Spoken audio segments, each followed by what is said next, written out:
তাই আমার গার্লফ্রেন্ডের সাথে রে আমার ব্রেকআপ হইছে রে। তাই তোর গার্লফ্রেন্ডের সাথে তোর ব্রেকআপ হইছে?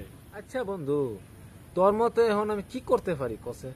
আমার মতে আমার টেহাটি তুই ফেরত দিলা। আরে দিমু তো, আমার দুঃখটা একটু বুঝার চেষ্টা কর। আমি তো আমরা দুইজনের ফুলার নামও সেট করেছিলাম। তারপরে শালার যাই রে, বাপই বদলে আছে। কি করি ভাই, এখন একটু কসে রে ভাই। আমার টেহাটি ঘুরাই দে। এই রে বেড়া, খালি টিয়া টিয়া করস বেড়া। আমার কষ্টটা একটু দুঃখটা একটু বুঝার চেষ্টা করিস ভাই। অন্যান্য সবার থেকে তো ভালোই আছো, এই যে মান্না মেরে ঘুরতাছস তুই। আচ্ছা ভাই, এখন কি করবো তাহলে? আমার টেহাটি ঘুরাই দে। টিয়া পয়সা কোনো বিষয় না, তোরা অন্য কারো কাছ থেকে দাঁড় করে এনে দিতেছি তারা। You do not have sufficient balance. Dial star 20টা টিয়া আরো রিচার্জ করে দিয়েছে, তোরে পরে একবারে সব একসাথে দাঁড় করে এনে দিয়ে দিতেছি। দে দে দে দে।